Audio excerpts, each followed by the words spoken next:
sababu kɛ kibaruyadilaw ka dasɔgɔ fɔ lon sugandilen ye an y'an senfa ka se l'Express di Faso ra. Burkina Faso min tun ye dugu 41 ye o taara sisan fo 58 mun y'o kɛ Mutamu Kane bi kuma anw fɛ o ko nin kan. An yɛrɛ journaliste parce que ni sira ka miiri I ka baara min tun b'a kɛ cogoya min na ani an bɛ wagati min na sisan e yɛrɛ bɛ miiri siɲɛ 2 ka sɔrɔ ka kuma dɔ fɔ donc o b'a kɛ an bɛ taa kɔfɛ. Deuxièmement min yɛrɛ gɛlɛyara o ye gouvernement ye mesure caman ta k'a fɔ journaliste tɛ se ka baara kɛ man kan ka baara kɛ o tun baara kɛ cogoya min na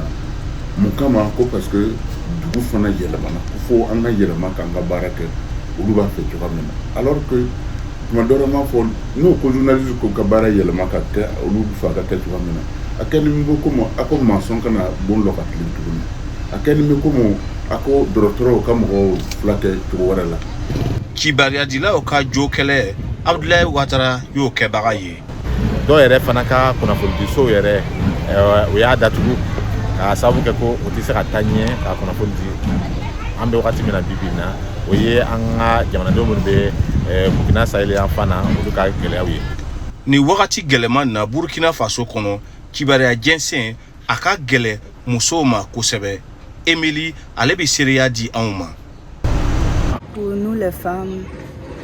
c'est souvent difficile. Ka kɛ muso kibaruya jɛnsɛnla ye degun caman lo b'ara farafina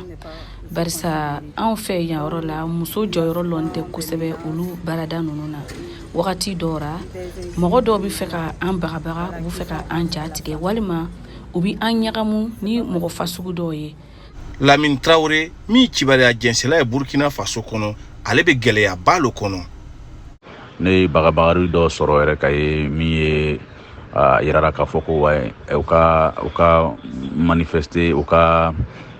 ne faga an y'a m'o fɔ ko menace de mort n'a fɔra ko u ka mandimi u ka u bɛ vidéo kɛ ka yira k'a fɔ ko an ka baara ni ne tɛ kunnafoni dila ɲɛnama ye